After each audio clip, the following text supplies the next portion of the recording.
A few months ago, my team and I created a disaster management concept piece.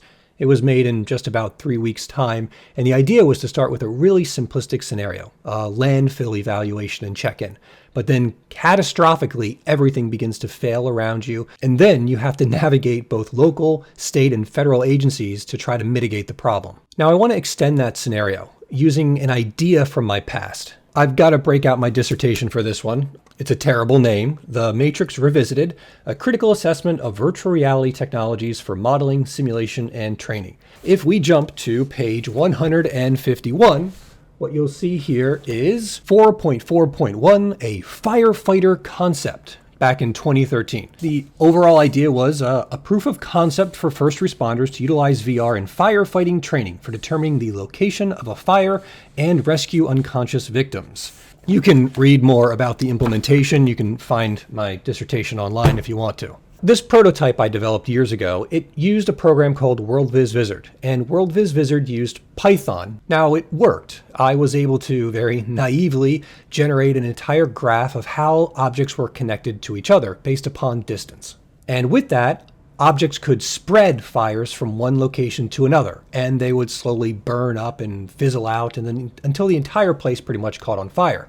And the idea was for you to rush in there, save someone before the entire place burned down. And the fires would start randomly in different locations, so you never knew what the scenario would actually give you. But the problem was the calculations were incredibly slow. Now I'm going to go back and revise that issue, and we're actually going to move this entire thing into the Unity engine, specifically Unity 2022. All right, so let's talk about what we're going to be building. We're going to simulate how fire spreads across an entire environment by pre-computing connections between different game objects inside of Unity. We're going to do this all ahead of time and not in real time. The idea is that the network and the distances between objects are going to be fixed. This is not going to be a dynamic system. Now each object is going to be a node within this graph. It's going to catch fire, and then it can ignite its neighbors, it'll spread, burn out, and then of course those fires will then spread to any of its adjacent neighbors as well. So why the need to pre-compute anything?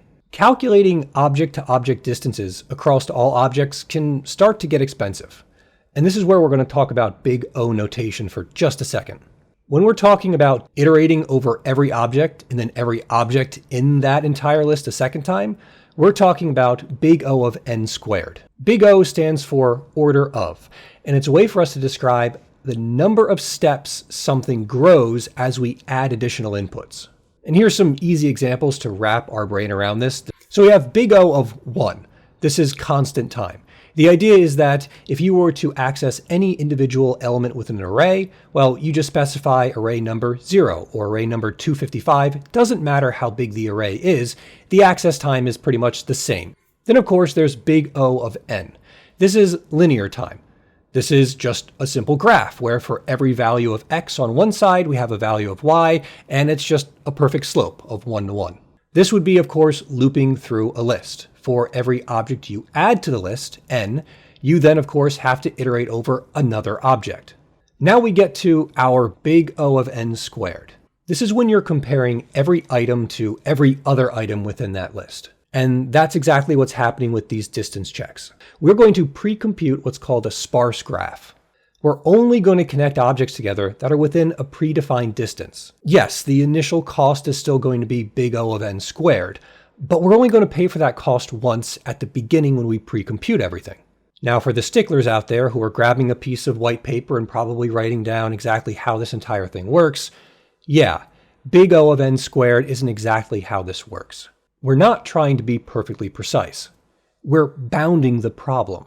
We don't care about magnitudes or coefficients that are smaller than the biggest one we're dealing with. We only care about the biggest worst case scenario. So then during gameplay, fire is only going to spread from burning nodes to their neighbors. So the cost is really closer to big O of b times k, where b is going to be equal to the number of currently burning objects and k is equal to the number of nodes attached to each of those objects. Usually we come up with an average, because obviously every layout in our virtual world could potentially be different. By doing all this pre-processing beforehand, creating this sparse graph, it means that things are going to be fast. We know the connectivity and can easily traverse it to find out what needs to be burned, what has already been burned, and how we should move on from that location. The first one is going to be the burn time. This is how long it's going to take that object to be destroyed. After it's burned, it cannot burn again. The next property is combustibility. For instance, we could use it to determine how easy it is for an object to catch fire based upon objects nearby. Or maybe we could use it as a temperature threshold. So until objects around it get to a certain level, or a certain temperature maybe, that's the time it would then become combustible. Finally is something I want to play with called explosion radius. Maybe you left a gasoline tank or something else for that matter out in an area and it catches fire, and the next thing you know it explodes. And I want it to extend not just to the objects that are closest to it, I want it to extend within a radius of all objects to it, so that when it explodes, everything around it catches fire. Within Unity, inside the editor, we're going to look through every single object that has this fire component attached to it. We're then going to calculate the distance between each pair of these objects. And we're only going to create connections if they're close enough. So it's the distances that become the edges within our graph. The nodes themselves are the game objects. Each node is going to store information about its neighbors and metadata for how far they are apart. All of this data now becomes our fire graph. Stored in memory for now, but with the option to save it out for later use. Instead of generating the graph every time the scene loads, we're going to generate this all inside the Unity editor once. And then we're going to save it to disk. This way we can see what happens, customize it in the Unity editor, and then save our results out and cache it for later use. We're going to be using the JSON file format. This is the JavaScript object notation if you're not familiar with it. It's a very popular way of storing structured data. Things like lists, numbers, labels, arrays of information, and so forth. The great thing about it is it's in plain text, so we can always go back, revise, review, and check it out without needing to load any programs up, just Notepad. It's going to allow us to reload a graph that's already been saved out when we run our game. It's lightweight, humans can actually read it, and it's pretty much supported by every programming language. So once we create this graph, we could always output it to anything else we want to, as long as it knows how to interpret the JSON file itself. This is going to require us to create a custom editor tool within Unity. It's going to scan the entire scene and output this JSON file for us. The JSON file is going to have all of the fire-relevant objects in our scene. It's going to contain their positions, neighbors based on distance, and then any properties we want to bind to that object. When the game starts, we're going to load that JSON file into memory. Now we don't need to perform any distance calculations, any kind of physical queries. We just get to read the results of the simulation. All right, so we've talked about the logic of the system, but all that's just an idea. To make this actually interesting, we need to visualize the results. That's why we're implementing this inside of a real-time engine, right?